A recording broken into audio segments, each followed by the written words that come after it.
I'm talking about email marketing today with email maven Erica Walter. I'm going to invite her on in just a moment. But I just want to say email marketing is so important. It was crucial when my account got banned and got hacked. 2 separate times I lost access to my entire Instagram platform, and I've had to rebuild that the second time, as you probably have seen me do. And the reason that I was able to keep my business up and going was because I had a list of interested people who have indicated that they want my service. So this is why email marketing is so important. We don't own Instagram. We don't own any of these platforms, but we do own our email list. So I'm going to ask Erica Walter of Email Mavens to join me. Go live with Email Mavens.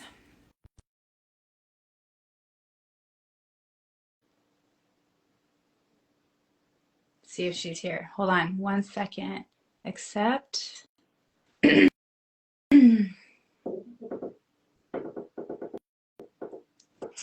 Erica. Hey, girl. Hey.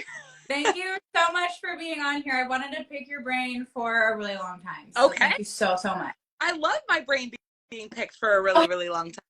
Oh my God. Oh, good. And I just want to say your brain being picked is like tremendous value for me and for anybody else on here. But before I get into my questions, I do have a burning question I've been wanting to ask you for so long. But before I do that, I just want to say you've been a huge inspiration. Erica, I met Erica back I want to say 2017 or maybe 2018. I was a tasting room associate at a winery, a big fancy winery here in town. And I don't know if you had started your business at that point, but she walked up to the tasting room counter and I just knew that she was a woman that I wanted to know better. And she started this business, wine consulting, email marketing for wineries, so wineries can sell more wine, make more money. But she's been such an inspiration to me because I haven't really seen very many mothers start businesses, especially mothers with 4 children.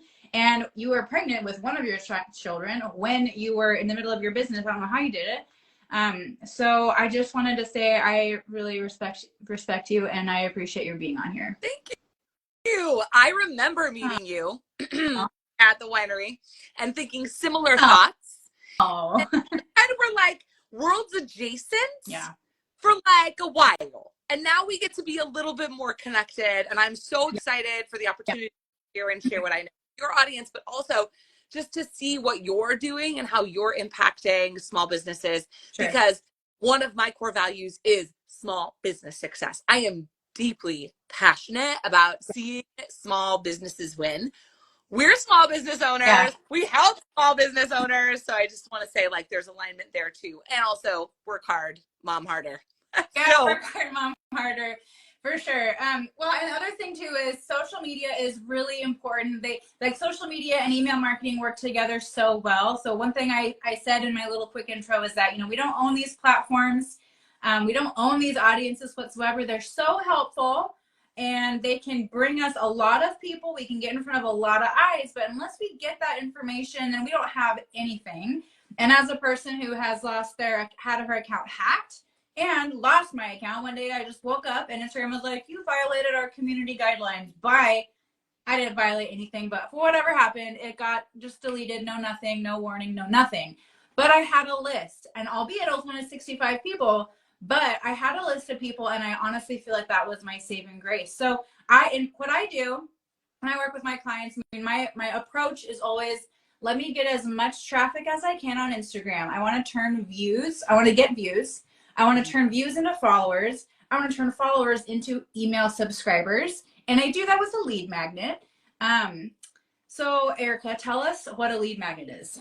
Oh, a lead magnet is something you offer for free, typically in exchange for someone giving you their email address. So it could be a download, a cheat sheet, it could be a swipe file, it could be an email training, it could be behind the scenes, it could be a free trial. There's all kinds of different kinds of lead magnets, but at the core, it's something you offer that's of value to somebody. Yeah. It's not charged for typically, and then you get an email address in exchange for delivering that thing of value. Yeah, and my first year of business, I swapped out my lead magnet to see kind of what worked better. So I used a lot of free classes in my first year to build my email list. And so I kind of just saw like what were the number one things that people were struggling with. And so my lead magnet now is I do like an Instagram profile makeover so you can rank higher in search and, you know, hopefully start building this funnel a little bit. And for me, it's like the first step. This is something you can do in a short amount of time that's going to give you a quick win. And in my mind, this is the first step someone needs to take. So I'd like to know, do you think that's a good lead magnet for me to have? Yeah, like you just said, it's the thing that kind of gets them from eyeballs and following you to sort of being one step further to making a decision to work with you, right? Like I think if we're trying to identify what would be a good lead magnet, it's answering like I think it's Amy Porterfield gave me this one. It's called the invisible bridge question, which is what does somebody need to know, do, or believe to be able to take the next step with your business. So if somebody doesn't really know how to even optimize their IG profile, you're giving them a quick win that they can implement without super crazy, you're giving them a little more like the what, not the how. Yeah. Like it's like do these things, but then they do them and they're like, well, it's still not working. Then they have to hire you because you know how to position X, Y, or Z for that particular business. So I think it's a great lead magnet, and you could probably have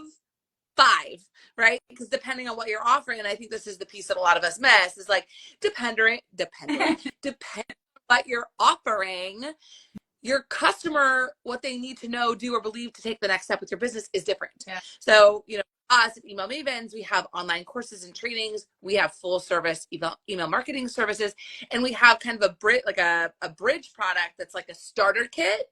So we give a head start on your email marketing with some automations and a really great on-brand template that you can then use to amplify everything else.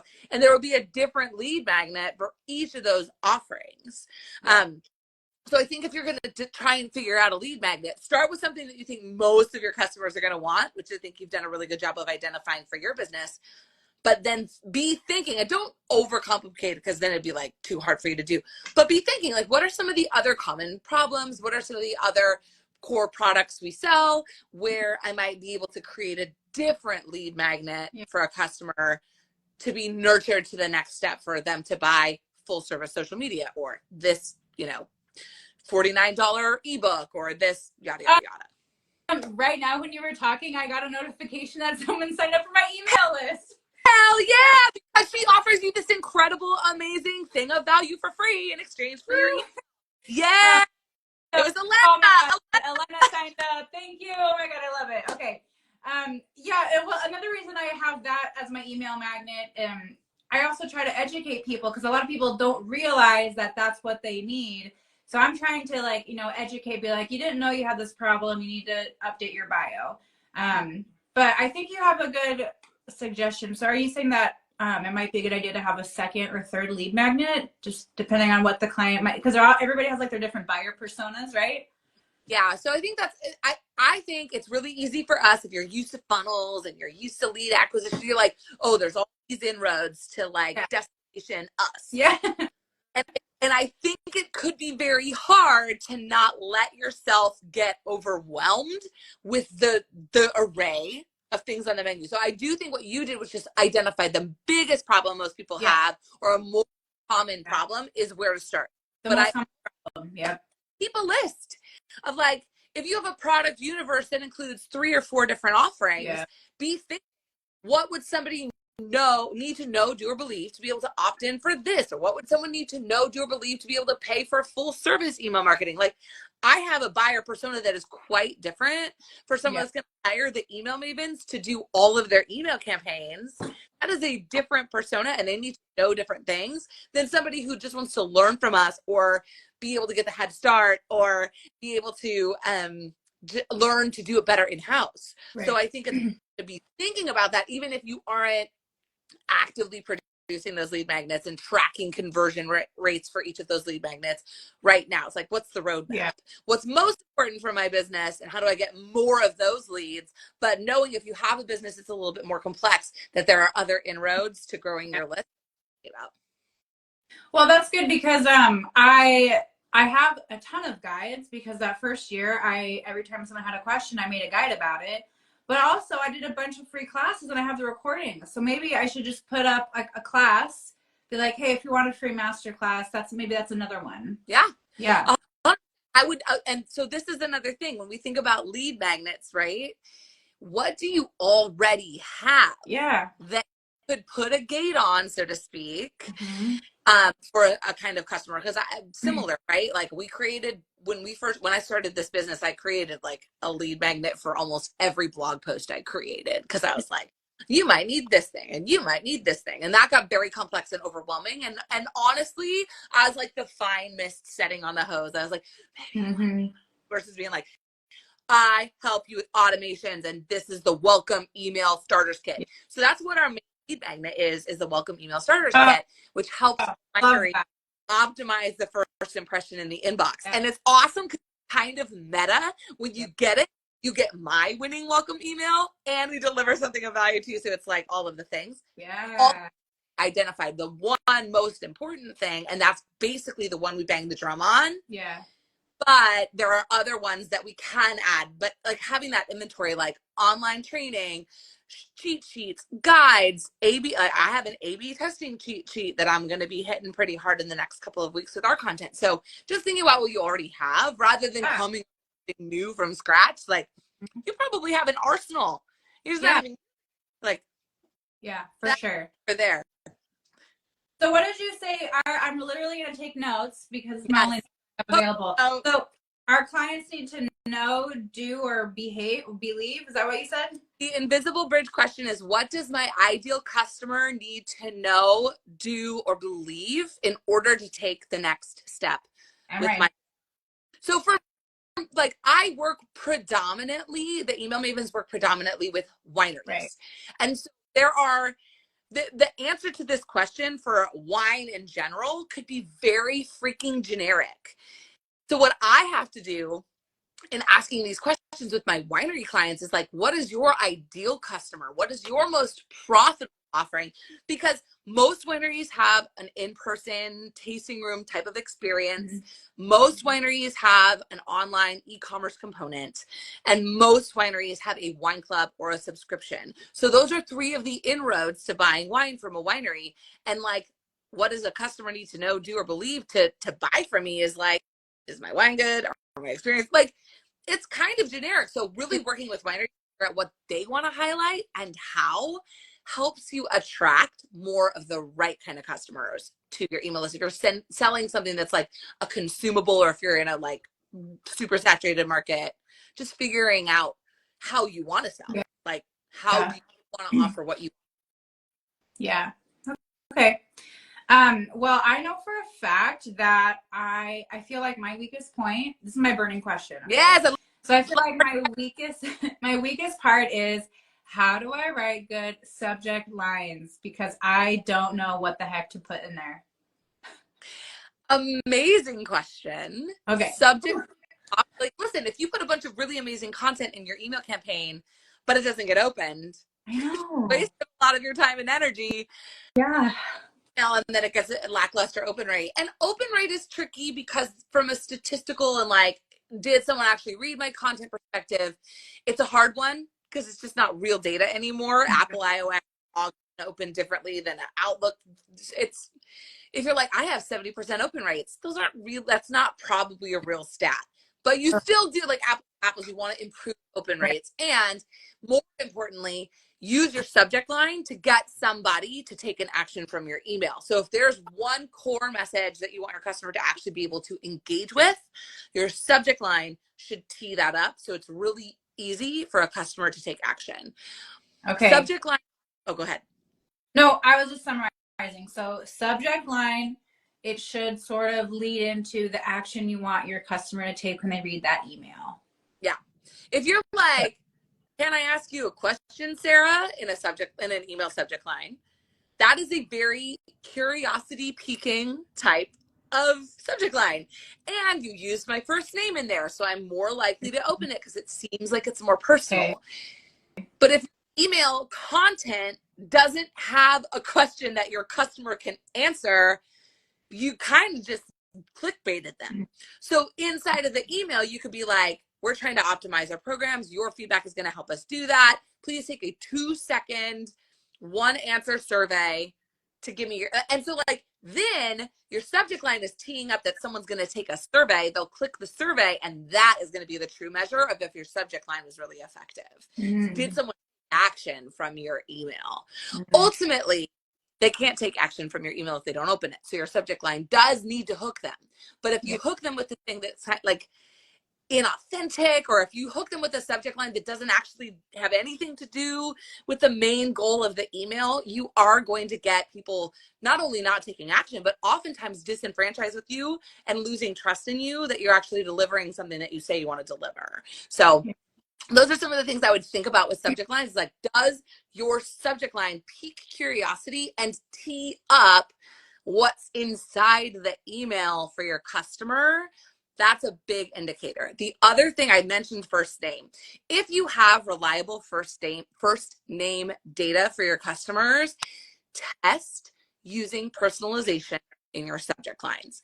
I say test because I've actually been surprised on occasion that first name personalization repeatedly actually resulted in lower email open rates for 1 or 2 brands. So every once in a while, it actually doesn't do what like best practice says it's going to do. And also, first name personalization sometimes isn't really that effective because what you're actually selling is like, for instance, like a wine sale. It's like wine sale just for Sarah, but it's not a wine sale just for Sarah. It's your Memorial Day case sale, and you just call it what it is. Like using that personalization, like, that's not real. That's not authentic, and people will sniff through that. So open rates are going to be largely impacted by the relevance of your content. If you're using personalization, absolutely leverage that. But then test.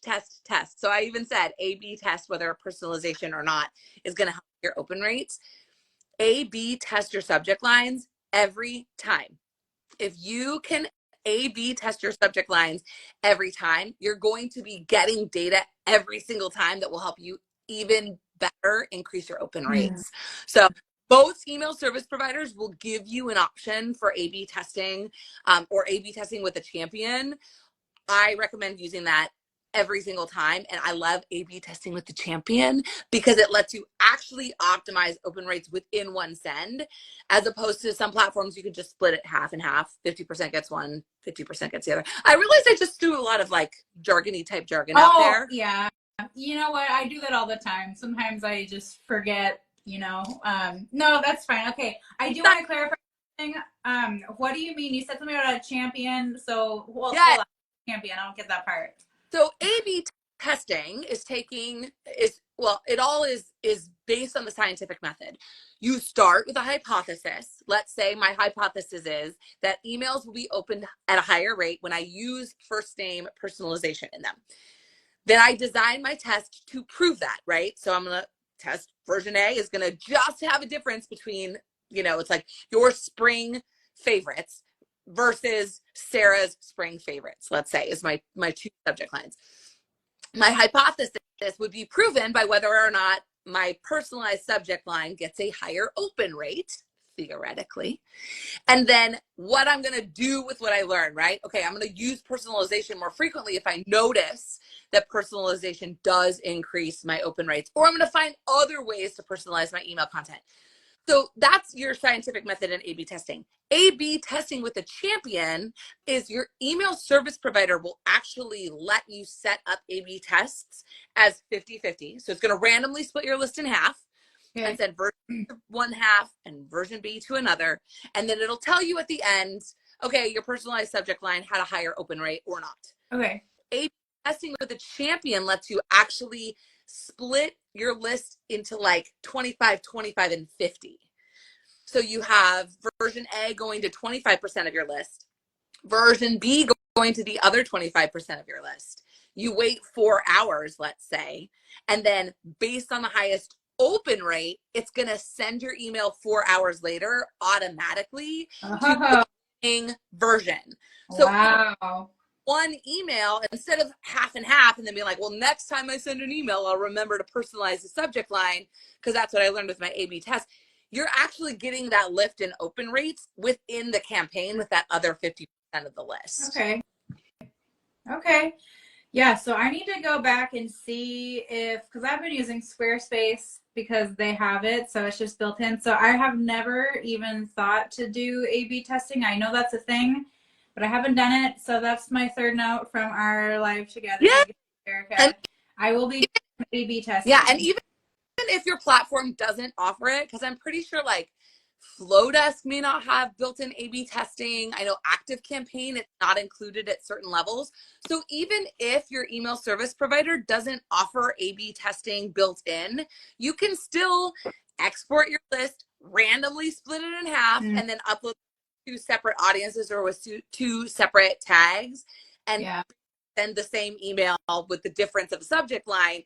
As it's not built in, like, oh, I'm going to be able to see the reports. To go back later and be like, here's version A, here's version B. You have to manufacture all the things I just said can happen automatically. sure. Womp womp.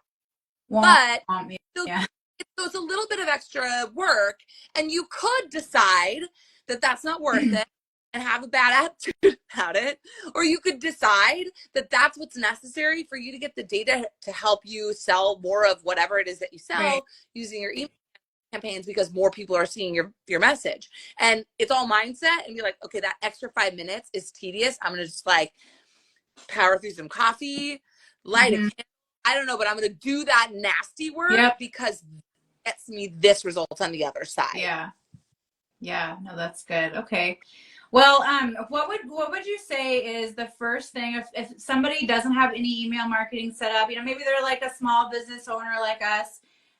You have a team, I'm working on it. So, kind of in those beginning stages, right? So what would you say if they don't have an email, if they don't have a lead magnet, if they don't do any email marketing right now, can you give us maybe just like a 3 to 5 step intro to get started? 100%. Okay. So first thing I would do is sign up for whatever free email service provider you can. So I know like you have a Squarespace website and the email tool is kind of built in and native, and I don't think they charge more for it. MailChimp offers a free account with limited capabilities, but still Yeah. free for up to, I think it's like up to 2,000 subscribers. So a free MailChimp account where, yeah, MailChimp's going to slap their logo at the bottom of your email, but whatever, like get some proof of concept, get your sea legs under you Yeah. for 100% free. You can even turn on certain kinds of limited automations with a MailChimp free account. Klaviyo has free accounts, but Klaviyo is my favorite, but Klaviyos are a little bit more limited because once you have over a certain number of contacts, you can't use a free account. So Yeah. whatevs. But anyways, sign up for a free whatever email service provider account. If it's native to your platform, if it's Mad Mimi and it's built into your GoDaddy account, if it's Squarespace email, if it's a free email account, start by setting up an email service provider so that you can send marketing emails to audiences that you have permission to market. Then I would make sure it's easy and compelling to give you your email, give you, your business, my email address.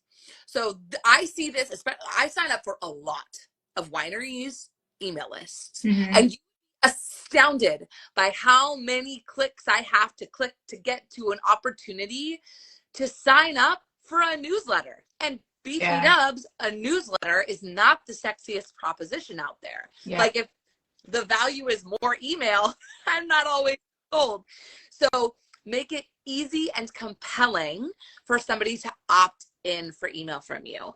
Make it clear on your website that you have monthly knowledge bombs you send about maximizing your presence on social media.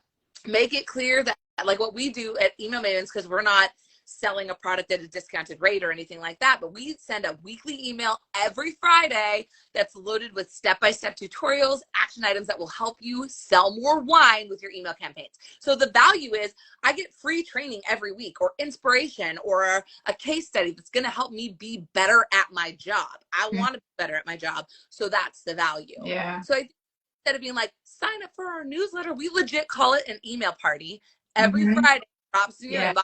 Fun, it's straightforward, it's actionable. So Yeah. with a way that is relevant on brand for you, that someone would want to sign up to get emails from you. Yeah. And then like the next piece of that is making sure you are consistent. Yeah. It's Email Mavens, by the way, did not send a weekly email party consistently until last year, our 5th year in business. It's Yeah, it's hard. so much easier than do, right? Yeah. So pick a cadence that you can commit to and then show up and deliver whatever it is of value that you said you would deliver in exchange for their email address. You don't even have to have a lead magnet. You could just be like, this is what you get every month. And then, like we've talked about, keep an inventory of lead magnets that would fill the gap for that invisible bridge question. What do I need to know, do, or understand to take the next step?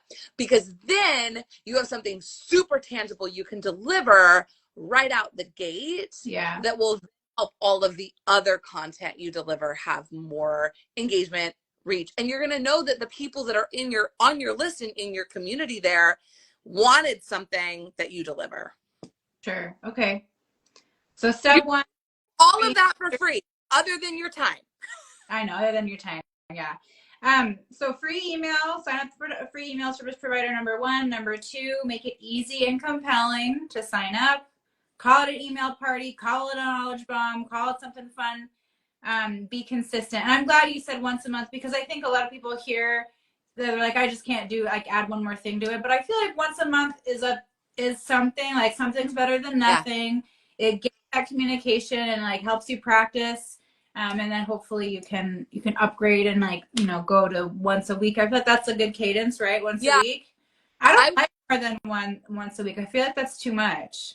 Yeah, so we'll probably send more emails if we're in a launch phase, like if we have something new that we're talking about. But other than that, we're just in your inbox on Fridays at 1 p.m. And I think people get used to seeing that. They look forward to it, hopefully. If we're doing it right, they're looking forward to it. And if you do anything less than once a month, I think you lose awareness, top of mind awareness with your customers. Yeah. And returns begin to diminish. So that's why I recommend at least once a month, because otherwise people are like, especially if you don't have a welcome email, someone could sign up for emails from you and not hear from you for a month or more. Yeah. And then the first email that you send them, they're going to be like, who's the real Sarah? I don't remember, like, you know what I mean? Yeah. And I know this isn't, but that's a big issue that I see. And like, so few businesses are sending an automatic welcome email that follows through on delivering a value. And so then the next thing they see in their inbox is like, buy something from me, or we're having a special event. It's like, you give me nothing until now you want something from me. Yeah. So that's the other reason I really like a lead magnet, is it makes you deliver something of value right away. Yeah. Right with your business, and usually it's delivered via email, so they're going to open that because they're looking for it, right? They want the check from Sarah, they want the audit, they want my scorecard, so they're gonna look and refresh their inbox for my emails. There's no other time that your customers are going to be doing that, I promise you. I hate to break it to you, but there is, like, no one's like, when am I going to get that email from the real Sarah, except when they sign up for your welcome email. So that's another, or your lead magnet. So that's another reason that's such an important strategy. Yeah. So I've always read, and I think, you know, tell me if I'm right, that, you know, when someone's first signing up, when they first sign up for your email, that's when they're the most active and the most engaged with it. So for me, I have a 5-part welcome sequence. Okay. Let me know what you think about it. Okay. So they sign up, they get the email, they have to, like, you know, verify their email address. They get the guide. And I asked them, I was like, hey, bonus points, can you send a screenshot of your profile before and after? And somebody just said, I need to share it later, because someone really did do it, and it looks amazing. Like, it looks amazing. And she already got more followers from doing that.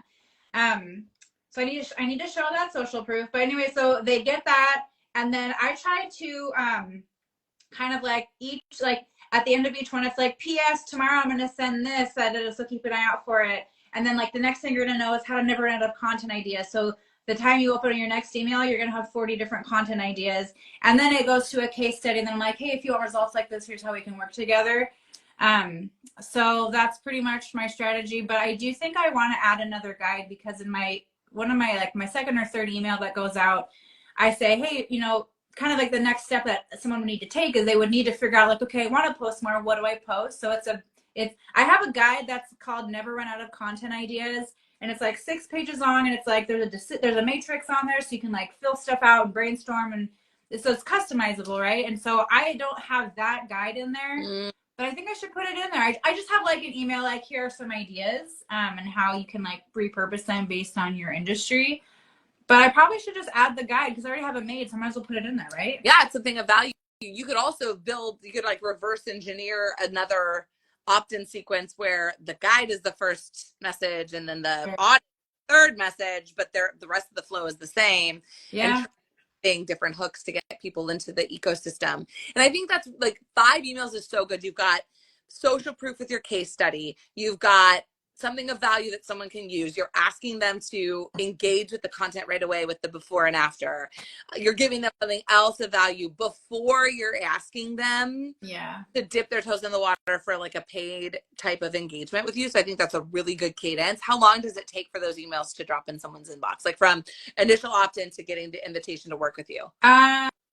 Shoot, I forgot. I'll look it up and let you know, because it's like, I think that those come out like every, like you get one and I want to say it's like 3 days later, 3 days later, 3 days later, 3 days later.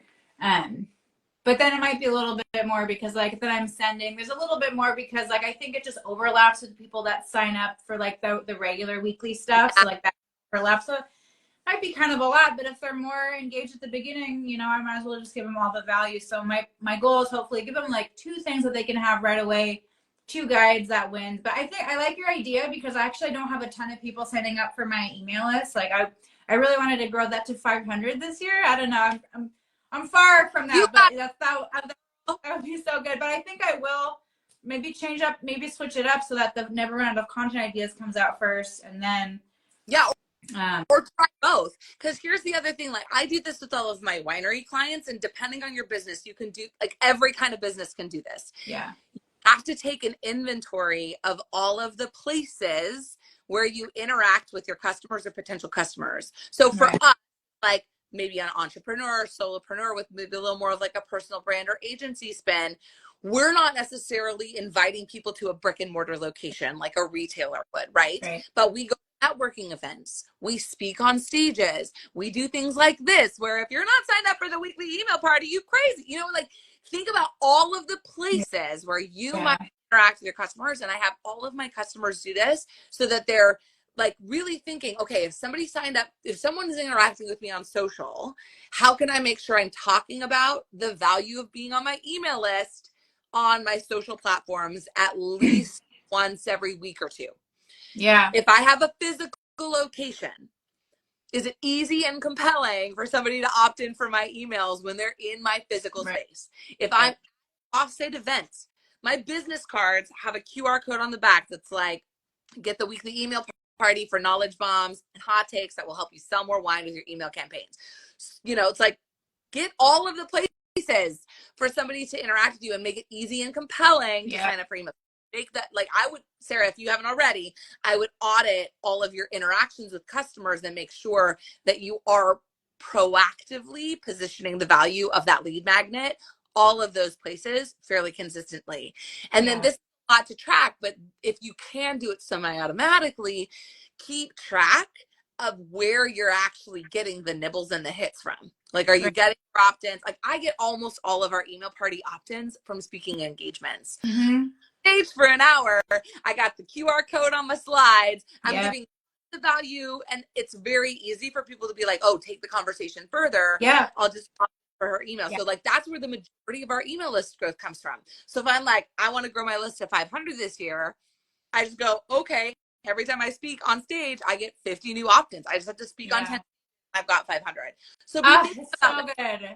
I need to speak on more stages. Well, I did a class last week, and that's towards the end of my slides where I'm like, you know, keep the conversation going, keep the momentum going. Here's how you can have an action step right now. Scan this QR code. That's what I did. And I even told him, I was like, if you email me, tell me what are your 2 action items after this class. And if you do them and screenshot them, I will blow you up all over my internet. all over my internet. Internet. Yeah. Well, you're getting people to reply to your welcome email, because that's another really powerful tip for increasing your email engagement. If somebody is actively looking for an email from you when they sign up, they may check their promotions tab, right? They might go look and see if that's where you ended up. And if your welcome email encourages them to reply in some way, Yeah. shape, or form, then when you're interacting with their email address, that's a flag to Gmail and other providers that interactions and communications from this email address, the real Sarah, grow at therealsarah.com, those are important to this person. They're actually emailing that email address. It's not just a marketing email or like do not reply. So it's your internet. So anyways, that's another hot tip for you if you're like delivering a lead magnet or if you're delivering a welcome email. Encourage people to reply to your welcome email, because reply to the welcome email. Got it. Do a one-to-one communication channel with a customer, which we love, but second of all, it's a gold star for your email deliverability and your placement. So we need those things for long-term email engagement to be a reality. Otherwise, if you ended up in their promotions folder or their spam folder and they did nothing to add you to their saved senders list or drag you over out of the promotions tab into the primary tab, you're just going to keep landing there. And unless they're actively checking that inbox, they're probably missing your emails. And so you spent a lot of time and energy getting an opt-in that you can't actually engage with because from the beginning, they didn't say your priority. Yep. No, that's good. I have so many good nuggets right here, Erica. I'm going to send an email to my email list and be like, hey, here's all my nuggets. Okay. I want to summarize kind of like what I learned and what I hope people take from this. But do you have anything you wanted to add? You know, anything that we absolutely have to know, or I don't know, anything else you feel called to say? The invisible bridge question for my business, which I believe, so email maybe we believe that every winery, but insert your business here, every business can sell more product, be more profitable by leveraging effective email marketing strategy. We believe every business can win with email. And so you just have to know what to do and get out of your own head and actually take steps. You're not going to get results with email by sitting around thinking about it. You have to do it and try. So email mavens are all about arming your business with the tools and strategies that you need to know to have high leverage activities, get high leverage results for you. But just start is the point. And just start. Or if they use email marketing effectively, and we do our best to give you free nuggets, free starters kit, like a lot of our content is designed to help you take specific steps that will get you results. I know. I have your page up right now. I was like, dang, I got at least 2 free bits of value just from that. Yep. Well, I need to know, what does my ideal customer need to know, do, or believe to take the next step? Okay. I need to figure that out, do some research. I need to do some A/B testing on my subject lines and figure out how Squarespace can do that if they do that, or do it manually. Oh my God, please hope they do it automatically. I need to write better subject lines. And what I'm going to do is I'm going to tee up what's in the email, what action I want them to take. I'm going to put that in the lead, like tee that up in the subject line. And I might put their first name in it, but I might not. We'll see how that goes. Right. The 3 things you don't can have do. First name data. What? I said, don't do it if you don't have reliable first name data. So if you're not asking for first name as a part of the opt-in process, then it's like, dear space, comma. Yeah. Dear space. Well, at least when I do Squarespace campaigns, at least they tell me like, what do you want us to put here in case we don't? So I've just been saying, hey friend. I don't know. Oh, I love there as a fallback for first name. So instead of like, hey friend, it's like, hey there. It doesn't even sound like a personalization weirdness. Oh my God. That's another good nugget. Yeah. We've got 3 easy steps to get started with email marketing. I'm just going to put that down below. And then how can I get people to reply to the welcome email sequence? So those are my 1, 2, 3, 4, 5 nuggets from this conversation with Erica Walter. So happy to have the CEO of Email Mavens. Oh my God, I almost said the old name. It's my name. It's the rebranding. We could have a whole separate live about rebranding and what a interesting that is. Yeah, I think I'm going to do that soon. I already have it all figured out. I've got a couple things I got to do. So well, then I gotta make sure that my content about rebranding pros and cons is live before that. Oh my God. Okay, good. We could just wine and talk about it. Yeah. Oh my God. Always. You guys gotta have more business friends. You gotta have more friends that'll like teach you stuff and inspire you, but then also just like, I mean, I keep meaning to pick your brain, and then we just like inspire each other in other ways. And so I was like, oh, I gotta sit her down and answer these questions. But yeah, it's great because now I own my own business, and now it's my job to make connections with dope people like you. So I'm here for it. Deserve a shout out real quick. You are a people connector because you are so generous with your introductions and your endorsements of people, and it makes businesses work better. Like our whole YouTube channel is produced by somebody you introduced me to. Like I wouldn't have really good production quality on the YouTube, which like, I mean, I might be tooting my own horn, but I think our YouTube channel has good production quality for sure. Absolutely. Yeah. Introduce me to JD, write, film, edit on Instagram, right? So anyways, point to the story is you should get mad props for being a connector of the peoples and doing these sessions and giving your audience access to people who you have access to. I think that's just such an amazing thing to do that increases the value of being in your community even more. Thank you, Erica. Well, we can learn more about Email Mavens at emailmavens.com. There's at least 2 free things on here, I think, at least one, but free Dynamic Starters Bootcamp. I mean, I got to sign up for that. So yeah, either. That one's for using your winery's data to sell more wine, but there's a lot of really good tactics in there. Yeah. And then if you go to Erica or emailmavens.com/party, that's where like the generic kind of opt-in is, which we will give you a winning welcome starters kit. If anything, I'm just gonna like study your subject lines and like repurpose them for my own. That's what I'm gonna do. Oh, yeah, you should just like make a list. Also, hey, listen, there's one more hot tip I want to drop for you, which is we write 30 subject lines for all of our emails. Oh, God. We do it because the first subject line is usually garbage. Yeah. And it's usually like the first thing that comes out of your head, and it's usually probably pretty formula. Like we write a lot of email subject lines to sell wine, right? Everyone is using the same formula for selling wine online and getting email open rates. So you have to mix it up. Having to write 30 really forces you to think outside of what's like first thing that comes to mind, and like leverage different hooks and different buyer motivations to increase open rates. So we actually use our own brains to write 30 subject lines. But if you don't want to do that, you could totally use ChatGPT to do it for you. You could be like, yeah, Alex right here, he put Subject Line Pro is a good tool for subject line testing. So thanks, Alex. Alex likes Klaviyo too. I asked him about it. I love Klaviyo has my cool.